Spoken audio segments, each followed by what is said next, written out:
Super Speedway. Welcome to episode 264 of the Super Speedway podcast, recorded Monday, January 30th, 2023.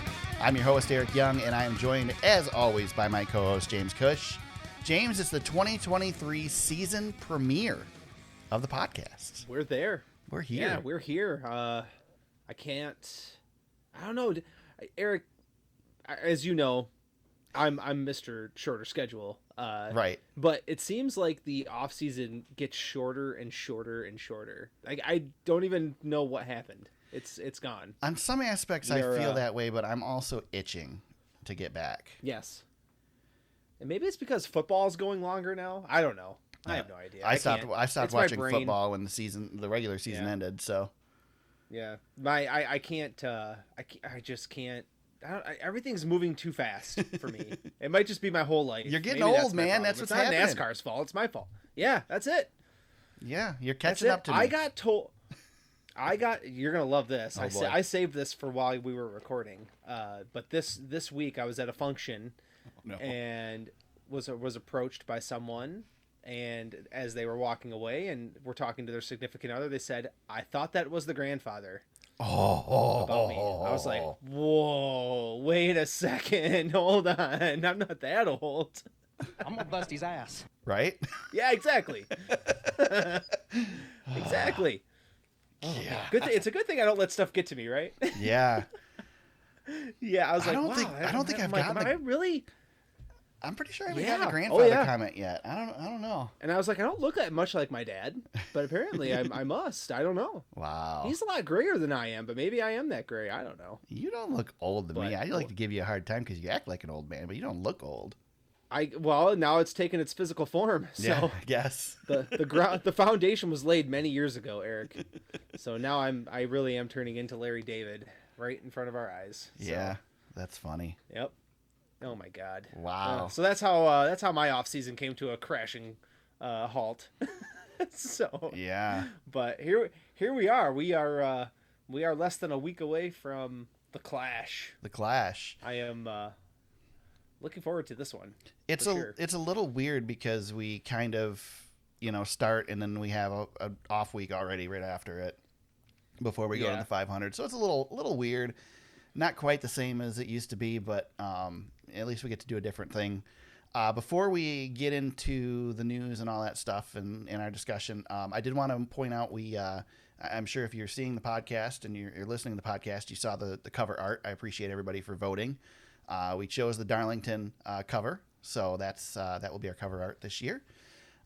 So thanks again, everybody who participated in that. There weren't a ton of yous, but we appreciate it.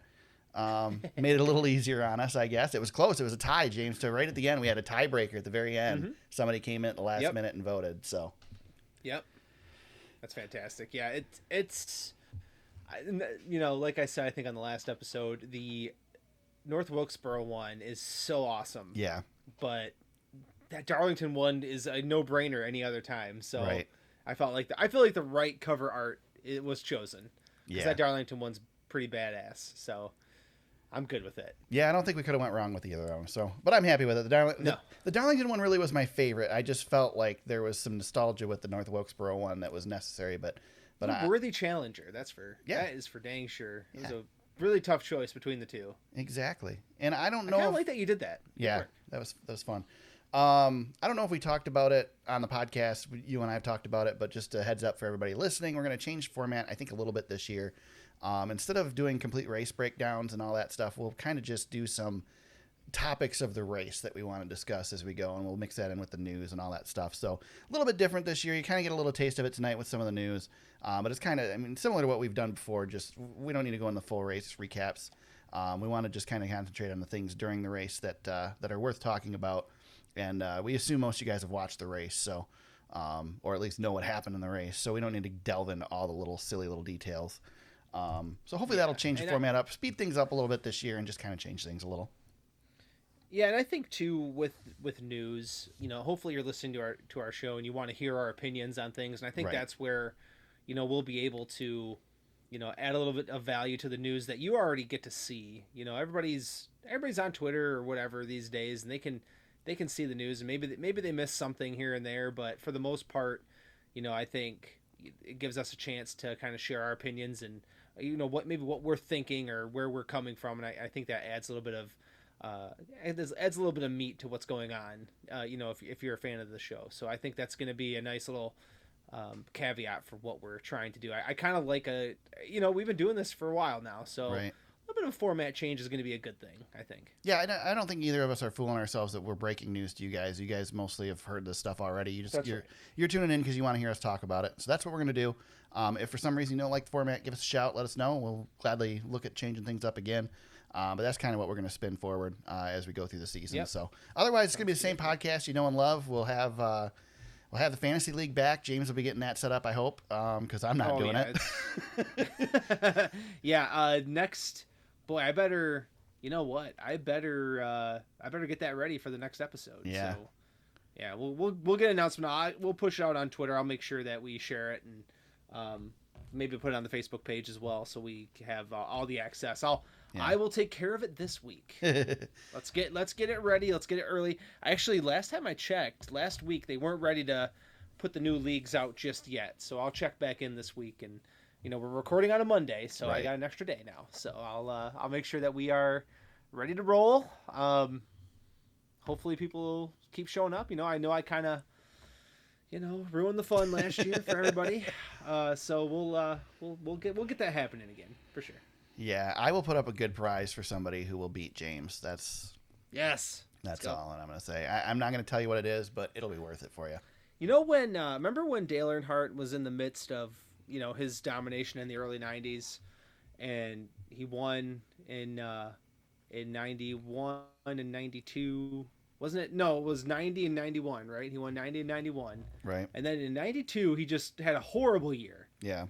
And then he won again in 93 and 94. And I think that might be what Ranger's going to do here. Yeah. You're so scared of him. He is so in your head, man. I know. He scares me, man. He had a bad year last year and still almost rallied at a point in the season where I was like, God dang it, here he comes. Right. So the GOAT. I mean, yeah, we have other champions, but the GOAT is the GOAT. You know what I mean? So yeah, that's how I'm approaching it these days. There you go. Let's get into some of our discussion topics. We'll start with negotiations ongoing between NASCAR and the teams for their new revenue deal. Motorsport.com reports that the teams are optimistic that they will come to some sort of solution. We've kind of known that there's been a lot of posturing in the media over the off season with this, and James, I don't think you doubt that and I certainly don't that they're going to come to a solution. I just don't know if it's going to be what the owners specifically want, and how much NASCAR is willing to bend on this, but. The sooner they can get it done, the better. Yeah. I was reading a little bit more actually before the pod that teams are circulating around between $16 and $18 million per car on the high end for some of this revenue. That seems possible with the new TV deal. And I mean, Adam Stern says it's possible, so I guess I'll trust his expertise. But Eric, that changes the game. If that's going to be a sustainable business model moving forward. I mean, the teams don't have to ask so much out of these sponsors. They have a steady revenue stream coming in that they can guarantee will be there from year to year, just like a sports franchise, and then the charter system doesn't go away. You realize it's not going to change anything, though, because they're still going to get as much as they can out of the sponsors.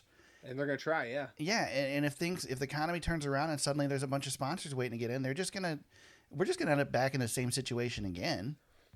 I think, though, Eric, and feel free to disagree with me here. I think it brings the floor closer to the ceiling a little bit. Would you agree with that? Yeah, I agree with that. I mean, you don't want. It's not right if NASCAR's making a buttload of money and the teams aren't. You know what I mean? Well, that's the way it's always been too. You know what I mean? It's right. I mean, it's not the NFL. They're not all, it's a different system and the teams deserve the team. I mean, NASCAR is nothing without the teams. That's right. So the teams should get their share and it should be a more equal share. And I'm not saying that it should be equal because the teams are nothing without NASCAR either. So, And there are other places they can go, but there really isn't. I mean, there's nowhere that these teams can go that they're going to get the eyeballs that they have with NASCAR right now, and it would take a lot to build that up. And even if we did split, we saw what happened with IndyCar and kart. It won't go better for NASCAR. I mean, so no. It's in nobody's era now. It's in nobody's best interest to split. So right, it's a different era now. Yeah. There's I mean, these it would TV be worse deals, now. It would be more devastating for NASCAR than it was for IndyCar. Yeah, and it's NASCAR and I think most sports leagues are not as stable. NASCAR seems to be on pretty solid ground, but they are not. You look at what's going on in golf. I think maybe that's the best comp here. And you've got the Live Tour, which just can't seem to get off the ground because of different things, but it has put a damper on the PGA. And who knows if Live makes it or not, if they keep running at a loss. But, I think what was uncovered was, you can have problems with another tour starting up, but the big problem is the golfers aren't getting, a big enough piece of the pie. And that's, where you see some of this jumping off with, the Saudi Arabia backed Live Golf Tour. And I mean, that's endless, endless money. I don't know if motorsports has that option or if NASCAR has that option, but, Eric, we saw over the weekend as well that F1 was valued at $20 billion. As the Saudis have also explored that option. NASCAR's value is nowhere near $20 billion, but it's just kind of an awakening of, oh man, there's some value here, especially for live TV rights, right? And all these. That's the biggest thing is that's the last of the TV money right now is live TV. That's right. So everybody is going for these live TV deals are huge because it's the only people that you can get to watch TV when you have your program on. That's right. It's not delayed. It's not delayed programming. So exactly. Yeah, it's a big deal. And I mean, I like to liken to Supercross. Supercross is all streaming this year for the most part. They're on Peacock most of the season. Yep. And I guess we can dip into that a little bit. Amazon potentially wanting a piece of the NASCAR streaming pie as well. That's one of our discussion topics. Of course, Fox and NBC have exclusive negotiating rights to start with. But once that opens up, Amazon's going to probably be interested. I would assume Apple will be interested. Apple's been trying to get sports, but most people won't play with Apple the way that Apple wants them to. Yes, you got to follow their rules if they want. Basically, Apple doesn't want to charge more. They want it to be rolled into because Apple was in the running for football, but they didn't want to charge users more to watch the football programming. That's right. So yes. I still think too that we might see ESPN become a player, and I think we should explore that as a sport as well. It's just the amount of eyeballs that are on ESPN is still very powerful. I liken it to Facebook, where people say Facebook's a dying thing, or it's just popular with the old people, but part of my job every week is to look at the data and the analytics behind social media accounts and guess which one's the best. Right. You know what I mean?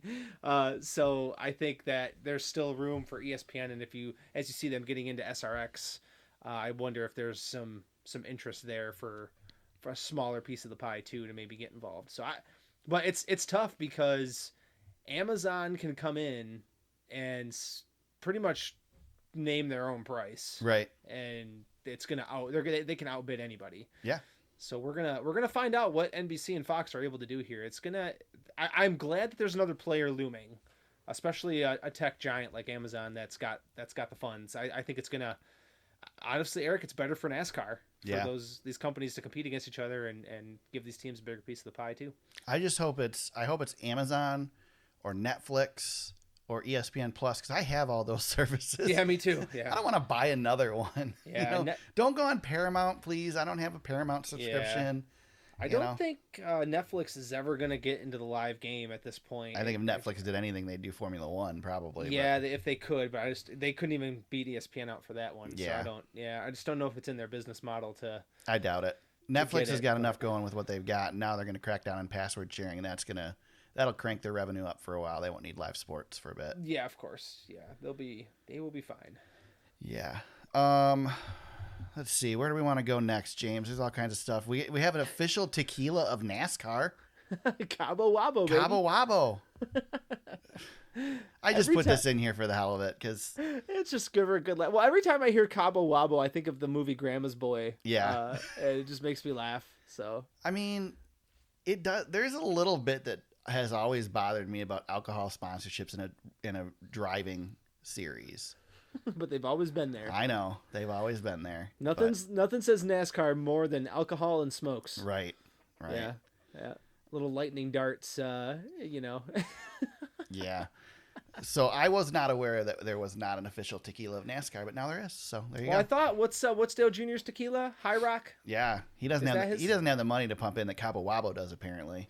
He's getting Cabo Wabo's got a big amount of money. Man, I still wish that Jack Daniels would get back in the game because I loved that race car. That was a pretty race car when they had the 07 going, but maybe someday. And remember when they came back for.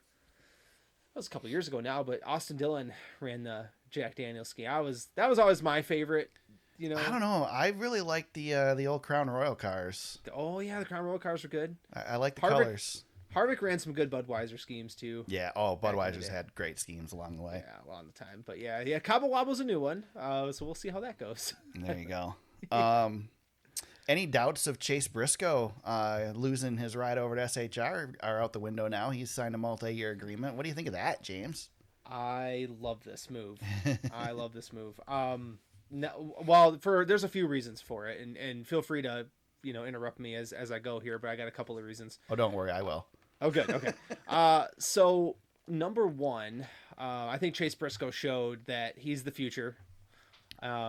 So you've got Kevin Harvick with one foot out the door now, and we know that for sure. Yep. Signing someone like Chase Briscoe is a bet on the future that he's going to be the anchor of the team down the road. Might not be for a year or two yet. Is he that guy? Does he have that ability? He needs time, but that's what SHR is allowing him now. Yeah, is the time. But also at the same time, it's a big bet for SHR, but I think it's a perfect fit for Chase Briscoe. He grew up a fan of Tony Stewart. Now he drives his car. I don't know, some drivers out there may have eyes for other teams from time to time, especially when they're young drivers are trying to get through the door. But I don't think Chase Briscoe would want to drive anywhere else. And this, you've got a guy who wants to be with your team. He loves what he does with your team. He is not, there's no up for him to go anywhere else. You lock him down now. So if he does pop over the next couple of years and becomes that franchise guy, he's your franchise guy. You don't have to worry about him, Toyota coming after him, for example, or Hendrick. If Chase Briscoe has a 5-6 win season here, you got him, and you're getting him at a low price, I would assume, as well, as revenue is about to jump. Right. So there's a lot of value to signing a young driver with a lot of talent early. I think this might be the first of a few teams maybe trying to jump the gun on that next contract to get these guys locked in at a smaller rate. Well, a couple things I'll add to is one, there's really not anybody in the Stewart-Haas pipeline that you'd be like, wow, man, they're really taking a chance on Chase here and not giving them a seat. Agree. Cole Custer just got sent down back to the minors. Yes. So, and then the other thing is if you really look at the landscape of the sport, of course, you probably could have said the same thing about the beginning of last season, but we had a silly season with Kyle Busch and all the movement with him and Reddick and all that. Yep. But I just don't see a big list of drivers jumping around this year. I think they've already gobbled up a lot of the contracts that were hanging out there. I think there's a couple more still sitting there, but who is really going to jump around that you could grab in place of Chase Briscoe? So you want to lock him in before there's other opportunities somewhere else. You got Eric Jones isn't going anywhere now. He's going to be sticking. As long as he can, he's going to stick with Legacy. They've got a good deal going over there. They got Gregson locked in over there. Yep. You've got, I think, isn't Blaney like the one that's Blaney's hanging out there one. still? Yep, but Blaney's out there. I don't see Blaney going anywhere.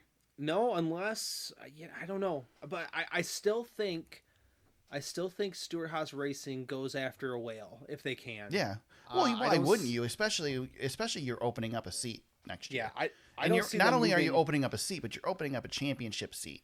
Yes, you know? Exactly. Yeah, and I don't see them calling Cole Custer back up to the 4-car to, no, satisfy the sponsors of SHR. But you leave that 4-car open, and I don't know, you give Ryan Blaney a meeting. I'd give Ryan Blaney a meeting. He's one of the guys. All you gotta do is tell him he doesn't have to shave, and I mean, that's a step above Penske. Tell Blaney he can be himself over here. Come over here and race whatever you want. There's some synergy there. We've seen Ryan Blaney in the SRX car, and we know Dave is a dirt guy. Yeah. So there's some synergy there. I don't know. I know there's a handful of guys out there. I think Blaney's probably the big whale that's available that you can go after. But other than that, yeah, I mean, there's, I would explore Eric Jones if possible. If you can pry him out of there, seems like it's gonna be harder now. It's gonna be really funny to say this, but if I'm Eric Jones, I am not going anywhere. I would, if I were Eric Jones, I'd sit tight and see how the first half of this season goes. Yeah. And if it's looking like they got something cooking, then I would probably hunker down. But it's hard, even with Jimmy Johnson coming on board and setting a tone here, it's hard to know that one of the big teams might have an opening that could bump you up into a little bit higher contention too. Yeah.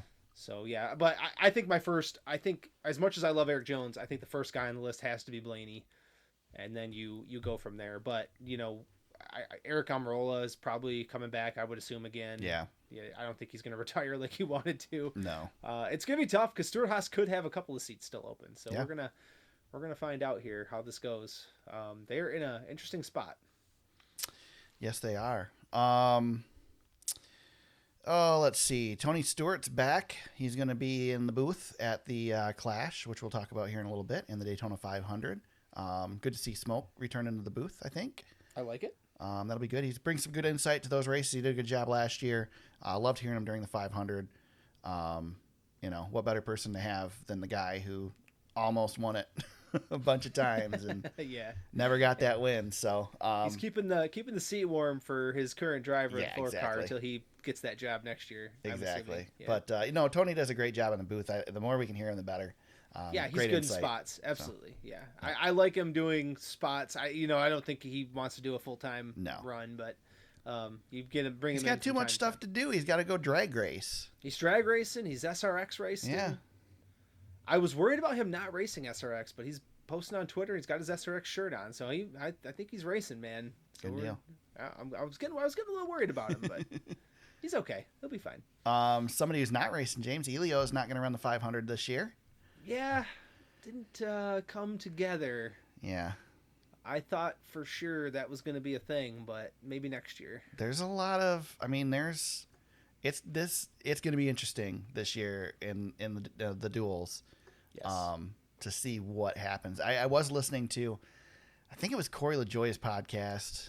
Maybe it was Door Bumper Clear when they went live on Dirty Mo, but they brought up something interesting that I didn't think about, that Jimmy Johnson is going, you're going to try to run this race. They said there is no way that Jimmy Johnson doesn't get in on time. And they're right. They're going to put everything into that car, and they're going to qualify. It wouldn't be surprising to see him on the pole. Yeah, I would think that he's going to be up there. Yeah. Absolutely. So there's no reason that he shouldn't be locked in on time. So it's going to make it interesting for those guys that need to get in, because you've got a few back there. It'll be fun. It will. Travis, is the one I'll be kind of rooting for Travis to make it. It's going to be hard. It's going to be difficult. But hopefully he can. Yeah. Maybe he'll bring a rocket. I don't know. Yeah, maybe. I don't know. We're gonna see. Wouldn't that be that would be one of the great front rows of all time. Johnson and Travis Pastrana. Wow. Pastrana in this race would be the greatest thing. They're running a contest right now that you can get tickets, or you can basically get VIP passes to go hang out with Pastrana during the 500 weekend. A $5,000 value. It keeps popping up in my Facebook feed. It's like, man, that would be fun to go hang out with Pastrana at the 500. He would be, he'd be the best. I've never gotten to meet the guy. My parents met him, and he was super cool, but I've never got to meet him. Yeah, he's got legendary stories of being good with fans. running barefoot across what was the old Irwindale? Yeah. Irwindale, because he had to talk to fans and signed his shoes and handed them over the fence. Well, he was supposed to make an appearance at a Suzuki dealer show when my parents were there, and there was a snowstorm canceled his flight, and he drove to make sure to get there. So yeah, that sounds like Travis. Yeah. So I mean, he ain't scared of a little snow after doing the things that he's done. Nope. That ain't nothing. We mentioned Jimmy Johnson. Speaking of him, Jimmy Johnson, Mike Rockenfeller, and Jensen Button will be driving the Garage 56 entry at Le Mans. I don't think the Jimmy Johnson announcement is a surprise, right? We didn't we figure that was going to happen? No, he was posturing to get that ride. Yeah. Right from the start. Yeah. So. I'm familiar with Jensen Button. He's a Formula One world champion. Yeah. Yeah. 2009, I believe. Yes. Yep. Rockenfeller, I know the name, but I can't place it. He's a road course That's what I one of thought. those road course ringer types. Yeah. You've seen him. I mean, the name's familiar to NASCAR fans for probably Watkins Glen and Right. Sonoma. You'd see Mike Rockenfeller run those types of races. Probably more so it's probably the Xfinity Series. I was gonna say I've remember him being in the Xfinity Series a couple times at the Glen. Yeah. Sophia, they ran. Oh gosh, Xfinity Series runs a lot of road courses, so you've probably seen him quite a bit out there. But yeah, he's one of those Boris said types to give a comp. Yeah. This Garage 56 thing too is still contributing to the Cup Series as well. They did test some aero stuff for short tracks that they learned from this entry as well. Yep. Doesn't sound like it worked out, but Yeah. at least they're learning stuff from this and bringing it back to the Cup Series, so that's cool. Yeah, and the braking as well. I was reading on some of that because they're trying to build a car that lasts 24 hours. Right. So we're gonna, there's a lot that has to go into it. I can't wait to see this car go. Yeah. It's gonna be interesting. The people that were upset about Hendrick getting an advantage with this car, just look at this car. I mean, Yeah, it's pretty wild. it doesn't look much like a Cup car, that's for sure. I mean, it resembles a NASCAR race car, but it's that's about it. Yeah, right. It looks like it's about as common to a NASCAR car as your street car is. Let's put it this way: those of you who want to open up the rules and just let teams have at it, that's what you would get. Yeah, it's a Frankenstein's monster of a race car. Yeah, it looks cool though. I mean, yeah, it does. It's gonna be neat to see if that car can make it all 24 hours. Can you imagine that thing racing on the dirt at Bristol? Oh my God, I'd love to. I would have loved to have seen it this past weekend at the 24 hours. Yeah, but, yeah, they didn't. Not ready, obviously, but right. That would have been fun. Yeah, it would have been cool. Toyota's looking to add some more cars to 2020 to their stable in 2024, James, which also brings up the question, where do they go? Because they're not adding entries. So which team or teams is Toyota courting for 2024 and beyond? Who do you think? Well, I can tell you who they're not. Yeah. Stuart Haas is probably a no, right? Right. Hendrick.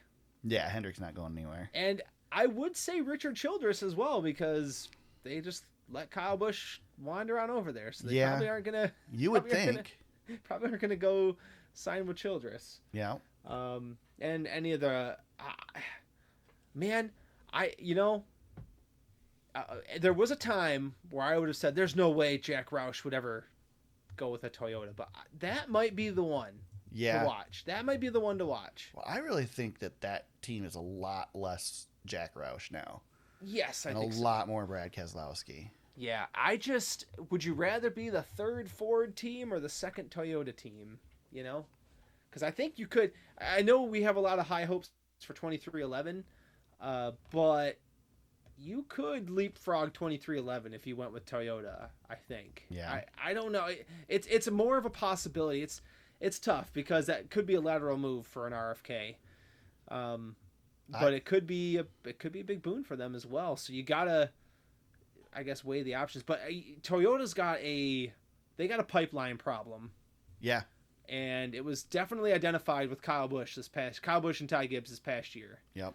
And now I think that's one part of the reason they need one more team to facilitate their talent. Well, they said that their goal was to have a quarter of the field, and they've just never gotten there. Yeah. And I think they feel. Go ahead. Well, I was gonna say I think TRD feels feels kind of blocked by Joe Gibbs Racing. Right. I feel like they would like more control and more flexibility, but Joe Gibbs Racing kind of, can steer the ship any which way they want. Right. When it comes to that. And then, they have an affiliate team now with 2311, and you can't tell me that's not a Joe Gibbs extension. So it's pretty tough. Pretty tough to find a home for some of your guys. The other one that I would say previously that would have likely been a possibility would be Petty GMS, but now that it's Legacy with Jimmy Johnson, I don't see them moving from Chevrolet. Yeah. I mean, I don't know, but I would think Jimmy's got enough of a relationship with Hendrick still but maybe not. Yeah. He did race a Honda for a couple of years. That's true. But he's racing for he's back with the bow tie brigade. Well, and he's racing with Hendrick at Le Mans, so let me give you one more to consider. What about Roger Penske? I mean, I wouldn't put anything past Penske, and I wouldn't put anything past Trackhouse either. Trackhouse is another one, yeah. I mean, I could see Trackhouse really flourishing with TRD. That'd be a nice 2-car spot. Yeah. For them. That's not a bad one. Yeah, I mean, I bring up Roger Penske because he's not married to any manufacturers. No. Never has been. No, I agree. So, I think he probably could be one of the better ones to, if they want more of an anchor team, that'd probably be one to go for. They might have an opportunity there. Yeah, that would give a legit rival to Joe Gibbs too. Yeah.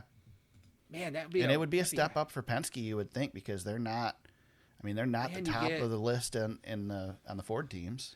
Yeah, and you get a legit championship contender with Joey Logano and probably Ryan Blaney if you can swing it. I mean, they should be the top tier of the Ford teams. I guess they have the past champion, but let's get silly season going. Yeah. Ford wants to keep Ryan Blaney, and Penske goes to Toyota.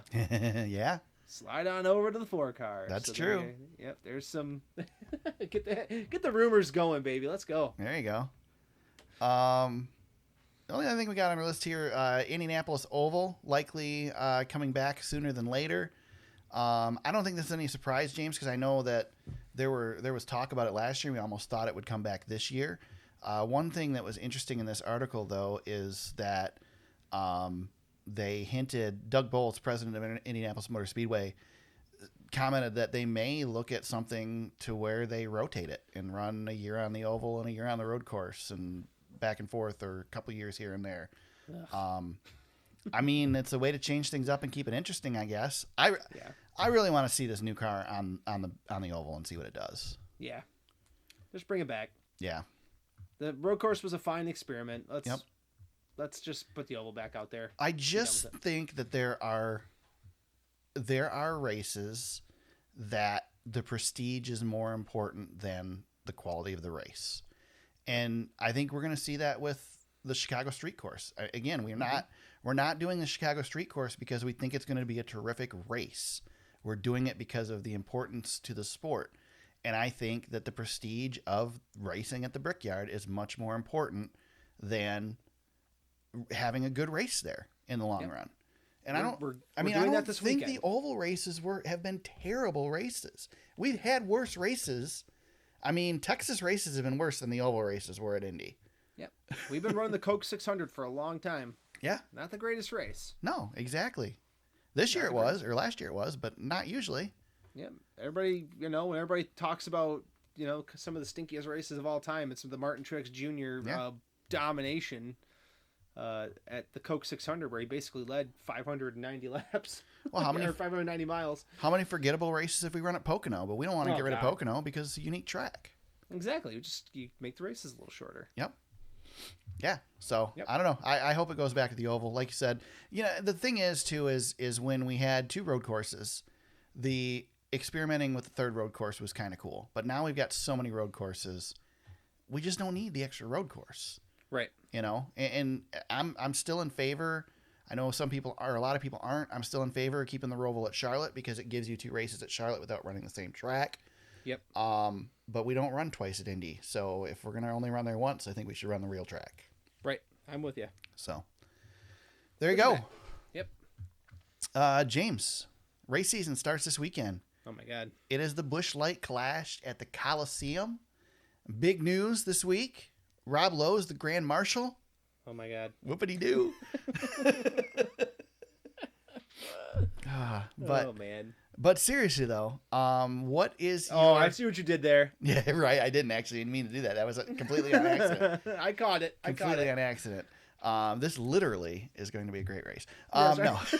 So literally. yes. What's your anticipation going to this race? Last year we were excited but skeptical. Yeah. Are you looking forward to this? Are you just like, okay, cool, the season's going to get started with this mess and then we'll move on to the real thing? Like, where are you at with this? Where does this race fit into your mindset now? Yeah, I still am more anticipating the 500. Obviously, that is like, that's the real kickoff to the season. This is a show. I am looking forward to it though, because I think as an event, we were just, literally just talking about this. See what I did? Yeah, right. We were just talking about this, but it's a very important event. It was a lot of fun last year, and I think they can make it a little bit better this year. So I am optimistic that we're going to see a good show. I mean, it's not. Listen, this isn't NASCAR racing. This is this is a freak show. Yeah. But it's fun. It's a fun little freak show that we get to do, and I'm totally fine with it. I don't mean that in a derogatory way. Like, it's different. It's crazy. I can't believe we put cars in a football stadium again, but right. Last year it looks like the same track. Yeah, last year we were completely terrified of the new car. Yeah. And like, oh my God, we're bringing a new car to this thing. This doesn't seem like a good idea. And if they can pull it off last year, this year won't be a problem. It'll be better. I have a hard time even thinking this about race, what's James, will not. You cannot. I don't think you can base anything off of last year's race. This race is going to be completely different than last year. It's just a thing. Because we didn't know what to expect from the cars. Everybody was feeling them out. Not only that, but there were equipment shortages. People didn't have enough cars. They didn't want to tear their stuff up. Yep. They didn't want to come out here and embarrass themselves. Yep. None of that's there this year. They also know how hard they have to hit somebody going into a corner to move them. Yep. And they know that the Hail Melon works. So I'd love to see somebody try that. I mean, at the Coliseum. Why? I mean, they might go straight through it. I'm trying to think. Turn 4 though is where that opening is. So you really couldn't do it. Yeah, you can't melon it off of. You'd wreck. Yeah. But Chastain will try it. He might. He might. I think too, Eric, like this race to me is, out of anything we've ever done in NASCAR, you take this race, maybe Bristol Dirt, and you put a bunch of numbers in a bucket and you pick out 10 of them and you run this race 10 different times and you get 10 different winners. Like I don't think there's any rhyme or reason to who could win this other than, Joey Logano seems to win at new places all the time. Right. So maybe he repeats. I don't know. But yeah, this is going to be, it's just going to be fun, man. This is more of, it's just a party. This is just a party. Yeah. And we get to have a race in the middle of it. Yeah, it's gonna be fun. I'm looking forward to it. I love that we do this. So James, question. Yes. You are given the keys to the Clash. Oh. You can do whatever you want to do with it. So my question is, do you do this? Do you run the Clash where we're running it? Do you go back to the old Daytona? Do you go back to the road course at Daytona? Or do you pick option D and do something completely different with it? What do you do with the Clash if you're given the keys? I know I'm throwing you right out there. You put me on the spot.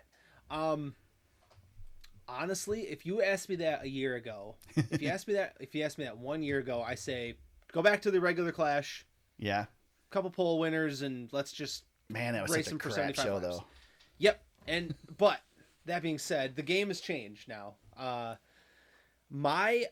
Okay, so what I would do is I would rotate this race to any stadiums that would take us. Yeah, you are picking the same exact thing I was going to say. I just think, I mean, this is the opportunity to do it, Eric. Yep. This is the opportunity to do it. So you could, in my world, I would even move the Clash in the schedule to accommodate a certain stadium. So if we wanted to run, in East Rutherford out in New York, and you could run it out, in the Giant Stadium, right. Move it there. Move it to any of these outdoor stadiums that could hold it. I would circulate it around and make the schedule, fit as needed. I personally would like to see. I mean, it's nice to have this little appetizer at the beginning of the season, but I think we get enough with the duels and all that. Yes. I personally would start with the 500 and move this race to a second half all-star race, essentially. So we have 2 exhibition races we run throughout the year. Yes. We run, Fox gets their all-star race, NBC gets their all-star race. And again, like you said, I would rotate this. That's the problem with where it is not to mention space, because the Coliseum is bigger than a lot of our football stadiums. But I mean, at the same time, if you shorten it, a little bit, Yes. does that make a big difference? Probably not. Right. But you can't spend a month constructing a track during NFL playoff season. Exactly. So that's why, like, if you wanted to move this into New York or right, you're going to cut out every major stadium in the country. Yes. Aside from college stadiums, it's a logistical problem. Yeah. Well, now, not only that, but you also tie up a stadium for more than a month. That's exactly. I mean, they're going to have a couple weeks after this is over to tear it up, because they're going to be putting some other event in there, and this is a big deal to hold it off that much. Yeah. And I would consider another option for the Clash too, Eric, and using the model from our youth of going to Japan. Yeah. Remember those days? This is an opportunity to run like at one of the large soccer stadiums out in Europe, right. Or don't limit it to just the U.S., but know that kind of like Eric. I'm outside my element here. Like your beloved hockey has the Winter Classic. Yep. Rotate this bad boy around, yep. And just as the schedule fits, right? You don't have to run it 2 weeks before the Daytona 500 or the week before the Daytona 500. Exactly. Move this bad boy around and make it fit without run it in December. I know that sucks for some of the teams who want to break. Freddie Kraft, right? But you would want to get some exposure. This is a good way to do it. Yeah. So there's a lot of options there. Here's my prediction, James. This race, I believe it was a 2-year deal, was it not? This is the second. I think this is the last one here. Yeah. This race next year will be run outside the U.S. I think the Coliseum would be the favorite, but it's barely the favorite, because I agree with you. I think this race is on the move. I think so, and I think that, and I guess I will give the caveat that is barring it returning to LA, because, and this is based a small percentage on things I've heard, and a much larger percentage just on the fact that you need the right size stadium to do it, and I don't think that there's many options here in the U.S. as there would be overseas. I think there's opportunities overseas, not to mention it is a NASCAR desire. If you listen to Ben Rhodes, it is a NASCAR plan to bring the sport out. I mean, and it's not just NASCAR. NFL wants talking about starting. There's rumors of an entire division being overseas. So, it's something that everybody wants, the Formula One thing. They want the worldwide, and that's the way to do it. Formula One is coming over here, and they are going to hold. The Formula One is holding 2 highly prestigious races in this country, plus COTA, right? Which is, I guess, more of your stand. Even still, going to COTA for someone like you and me is very difficult, because it's more of a normal F1 race, still very expensive. But they are going high class, big time events in Miami and Vegas. Yep. And NASCAR's going to try to do something. Well, if NASCAR sits here and lets Formula One come and invade its territory and doesn't branch out into Formula One's territory a little bit, they're making a mistake. Yeah, you gotta push back a little bit. As much as motorsports being popular is a good thing, Formula One is still a competition to NASCAR. They're still a competitor to NASCAR. Yep. Period. So. Yep. And NASCAR's got to do its due diligence as well at looking at Formula One drivers who can get over here and start doing a little bit of racing on our side. Because we saw God darn it. Kimi Kimi Räikkönen. Right. He raced for Project 91 last year. That was a big deal, especially because F1's very popular right now. Yeah, and the life cycle of a Formula One driver is shorter, I believe, than a NASCAR driver. So I think you can get guys that, maybe. I don't see why NASCAR couldn't put something together. I know Daniel Ricciardo said he would love to, but doesn't think he'll ever have the skill set to do it. But I'd love to see. I mean, that guy could pop a little bit. Oh man. Lewis Hamilton, I don't think is out of the realm of possibility to get him in a Cup car someday. The publicity of Lewis Hamilton coming and running. You got to do it sooner rather than later too. Like when he retires, you gotta make a move. Yeah, you have to capitalize on it right away. Yeah, so that's the kind of thing they gotta with this clash. Maybe tying it all together. That's the kind of opportunity you got to try to create. Is you got to get some of those worldwide stars in here to mix it up with our guys. That's the problem, though. How do you get a Formula One guy with a race on a quarter-mile racetrack that is not anything like anything they've ever done? I know it's difficult. It's so difficult. Exactly. But you get the eyeballs on it at least, and that creates opportunities. So exactly. Or it doesn't, but I mean, you got to try it, and I think that's what I honestly think that's what. If it doesn't happen next year, I think we're going to see it in the next 3 years. We'll see it overseas. Yeah, I think there's a plan. If not this race, then a race. There'll be something done overseas with the Cup Series. Yep. Yep. I don't think we're talking just Mexico or Canada. I think we're talking literally going overseas to run something. Yep. And I think it's necessary. I think it's really something that should be explored. As difficult as it'll be, as expensive as it'll be, it's something that they should do. It's funny, Eric, because I think the longer you and I do this, and we continue to kind of keep an eye on things, and we have our ways of, watching the news or getting a feel for what's going on on the inside of the sport. Right. Our opinions are starting to meld together a little bit more. Well, we've always been.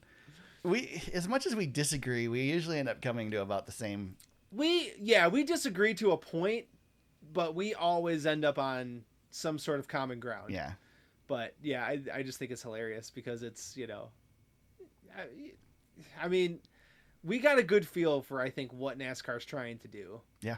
And I think a lot of people, honestly, I think a lot of people do now though too. Well, and it's not a secret. I mean, we've listened to guys like Ben Rhodes get out and talk about it. Ben was on how many podcasts last year talking about what they're looking to do. And I don't think it's a secret. I don't think Steve O'Donnell's kept it a secret. I think it's pretty obvious what their plans are going forward. And whether you like it or not, I mean, we weren't surprised. Wait, Ben Rhodes or Ben Kennedy? Ben Kennedy. Sorry, Ben Kennedy, not Ben Rhodes. Okay. I wanted to make sure I Ben got Kennedy. that right. Thank you. Yeah, no problem. But I mean, even like the Chicago street course wasn't a surprise. We knew that was coming. They've been telegraphing their decisions. And North Wilkesboro wasn't a surprise to us. No, they put feelers out. Yeah. And as soon as, I think your reaction and mine were the exact same after that. After that late model race, which you attended, they delayed the repave. And our antennas went immediately to, uh-oh. Yep. I got a feeling something else is happening. Right. Because NASCAR saw that late model race go off without a hitch. And was like, oh, we can do that. Why can't we do that? 100%.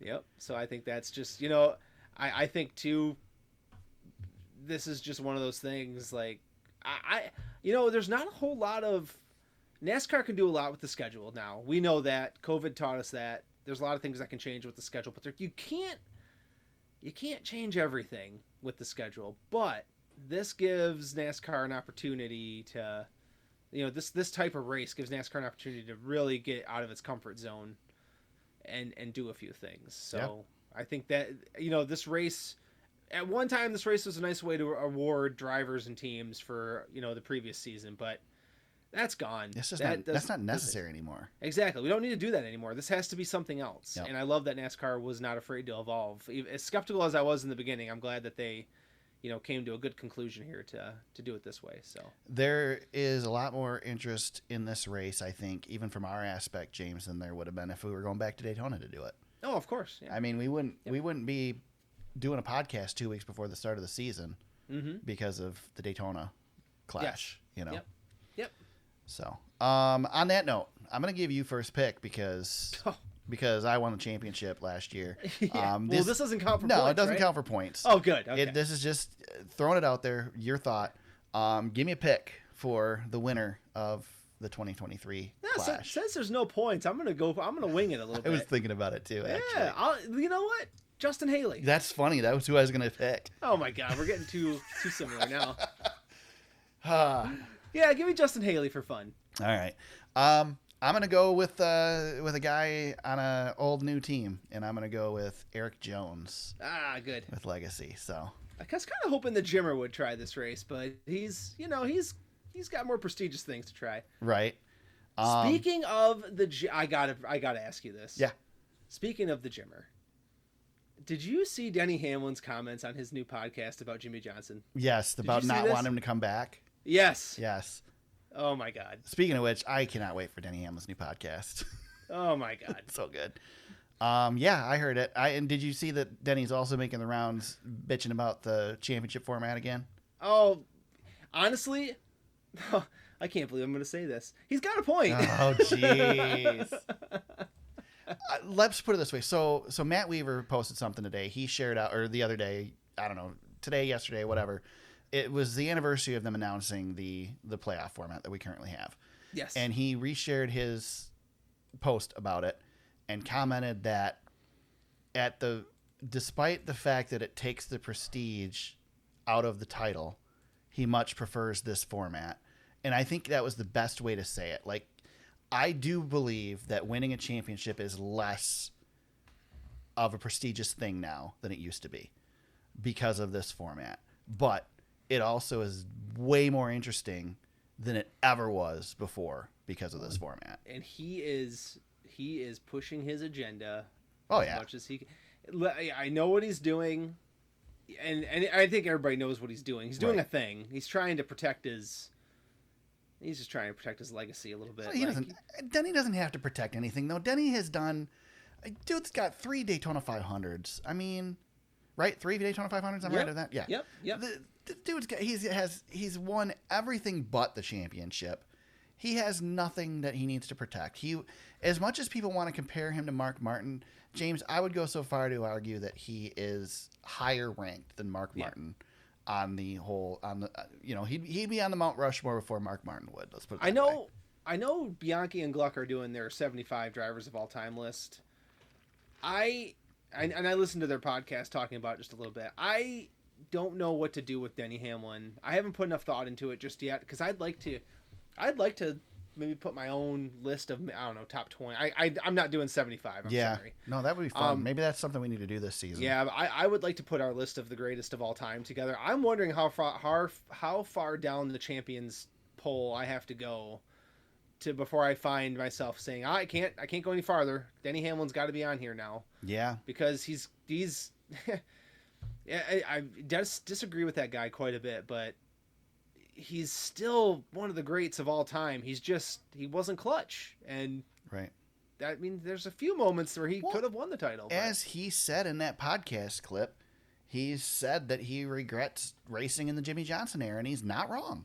Yeah, well, there's a lot of drivers that feel that way. Yeah. Jeff Gordon. you know?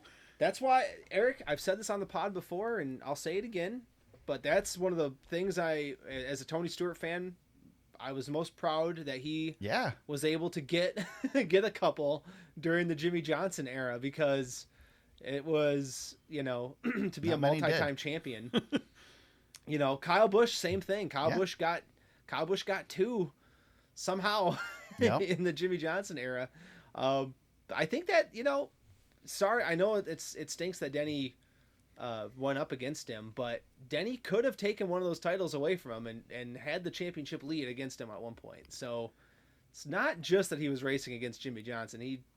That team let it get away from him. Let me go back to your question about Denny's comments about Jimmy. Yeah. I don't think I disagree with him.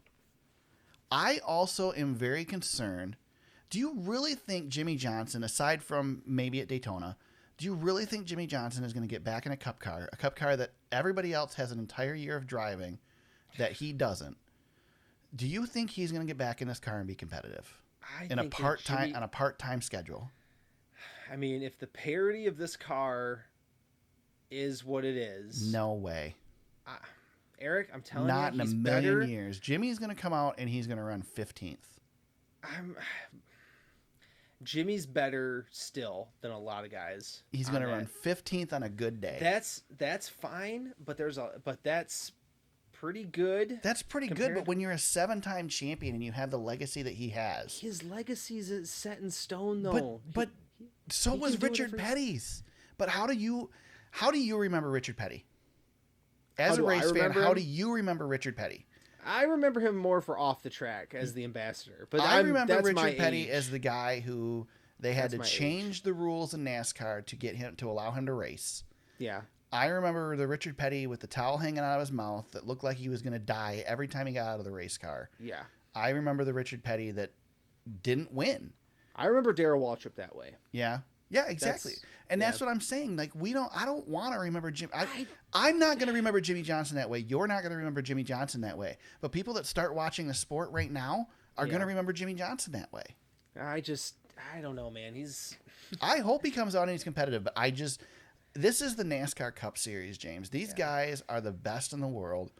He's not going to come in here and run top 10 easily. If I may, go for it for a moment. How do you remember Dale Earnhardt Sr.? I mean, he won his last championship was in 1994. He kept racing until the start of 2001. He still won races though. Yes, but he never got a chance to fall off because for me I was around through some of his dominant eras. So to me, I remember him. We lived through the entire dominant era of Jimmy Johnson. Right. And again, I'm not arguing for me. I'm arguing, I mean, at least Earnhardt was competitive. He won in October the year before he died. He did. I mean, he finished second in points that year too. Yeah, that's what I mean. Like he not was only still, that, but they were setting up to be pretty damn good in 2001. And if you look at how Harvick did after with missing a race or a couple of races, they still finished pretty well in the points. So Earnhardt would have been pretty good. Yeah, he didn't get a chance to fall off. Yeah, unfortunately. But that's the thing. Like, okay, so Rusty Wallace was still competitive when he hung it up. He was fairly competitive, yeah. He retired a little young. Yep. Yeah. I mean, and he admittedly says, but I mean, he says he should have kept going, yeah. Exactly. Even Mark Martin, was still mostly competitive until right at the very end. Mm-hmm. I don't know, man. I don't see it happening. We're going down this rabbit hole. I know. Denny Hamlin, thank Denny. Thank you, Denny, for giving us content. Yeah. So James, I'm just concerned that that's what he's going to do. I'm concerned that he's going to tarnish it. I understand, but I think certain drivers get to a point where they were so great it doesn't. He's not changing his legacy. He's one of 3 that's ever done it. The problem is that everybody already doesn't realize how great Jimmy Johnson was. You know what I mean? Mm-hmm. He's the most underappreciated, always forgotten. Yeah, as likely the greatest. I mean, we've declared him the greatest driver of all time on this podcast before. Yep. I hated him so bad during that 5 championship run. But he doesn't get I've the never respect. hated. Yeah, I've never, and this is sports hate. Jimmy's been I like Jimmy. But during that championship run of 5 in a row, me too. He demoralized me as a fan. He kind of broke NASCAR. Yeah, I almost wanted to quit watching. Yeah, he's kicking everybody's ass. I declared a few times that I wasn't watching anymore. I still watched, but I said I wasn't going to. He owned half a decade. Yep. Just absolutely kicking everybody's ass. Him and Chad Knaus. Unbelievable. I just hope he doesn't ruin it. I hope he comes out and he's competitive. And dude, if he comes and wins the Daytona 500, I'll be thrilled. I just don't think it's going to happen. Yeah, I mean, I just think he's too great to really ever have it be ruined. Like, we won't remember his IndyCar run very much. But I tell you what, in the record books, he'll have run a really competitive Indy 500. Yeah. And I think people will remember that out of his IndyCar run, Well, and on the other note, I respect the guy because he doesn't care. No. He doesn't care what people think. Dude, he gets to do what he wants. I mean, this guy basically he's the greatest NASCAR driver ever and went and started over in IndyCar and made a fool out of himself at times and didn't have a problem doing that. Nope. So mad props to Jimmy for being willing to do that. He just wants to have fun, man. And Eric, that's the thing I think too. He's earned the right to do whatever he wants. I agree. Yeah, he can do whatever he wants. I agree. I'm not saying he shouldn't. I'm just saying that I'm worried that he will tarnish his legacy. Oh, And I hope he doesn't. I don't think he will. I can't imagine he will. There you go. Oh, Denny, thank you. Yes, I have a feeling Denny's going to provide us with plenty of talking points this season. Oh, me too. Yeah. I really think he will. Anything we missed, James? Anything else we want to talk about before we head off to the Clash and get the season underway? Nope. Let's as you say, let's go racing. I'm excited, man. The season's here. Yeah. We get a little break. We still have to celebrate football one more time. Right. Before we put football away for the year, but it should be a good way to start the year. I'm looking forward to it. It's gonna be fun. I'm gonna check in and watch. I don't know, pretty much everything. I can't imagine I won't. There's no reason for me not to. I think this will be a wilder race this year than last year. I think so. These guys are just. There'll be more crazy. bent. I mean, I guess it's plastic now, not metal, but there'll be more bent plastic or broken plastic and upset drivers at the end of this one. Yes. So it won't just be. What was it? It was Blaney last year, right? It won't just be Blaney getting mad. No, Larson got mad. Yeah, that's right. No, Larson wasn't Blaney. They missed Blaney. Remember, wasn't it? Blaney was mad. Yeah, Blaney was mad too. But remember, Larson. Yeah, Larson wrecked Haley. Absolutely destroyed. You know what's funny too? Back to our picks. Neither of us picked Tyler Reddick, who, by the way, dominated this race till he broke last year. Yeah, now he's in a better. Yeah, now he's could be in a better. Eric, we're gonna see Kyle Busch in the 8 car. I know. I'm so excited. This is gonna be interesting, man. I'm so excited to see the Richard Childress Racing, era begin for Kyle Busch. Here's one more what if before we sign off, because Jordan and Jeff were talking about this on the teardown. If Kyle Busch wins a championship with Richard Childress Racing and revitalizes that organization, how many championships is that worth? Because I think that he leapfrogs some guys all time. Yeah. If he can return to form. That's true. With Richard Childress, I think you would imagine taking a step down. I mean, I would consider that him taking a step down going to Richard Childress, wouldn't you? Yeah. Oh yeah. I mean, it's definitely a lower profile team right now. Yes. I think it'll be better for Kyle in the long run, personally. Yep. But yeah. Can people stop with the? I know that Joe Gibbs is getting, or Kyle Busch is getting all these sponsorships with Richard Childress Racing. Can people stop handing out L's to Joe Gibbs Racing on this?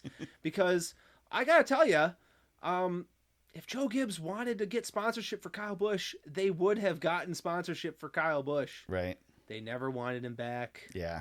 They wanted to move on. I'm sorry. I hate to tell people this who may not realize it. When Martin Truex Jr. re-signed, that was the end of Kyle Busch. That was the end of Kyle Busch. There was no place to put the kid who they announced wasn't going to come to Cup next year. Exactly right. Yep.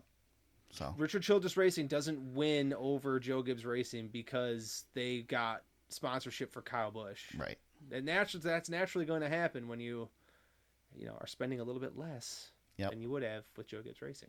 So. Yep, I agree. I think we talked about it last year. Everybody is in a better position after this. This move Kyle really needed a reset. Yep. It really helps everybody. Joe Gibbs is going to be better off. Kyle's going to be better off. Yep. Brexton will be better off. We're good to go. Chevrolet's better off. yeah, exactly.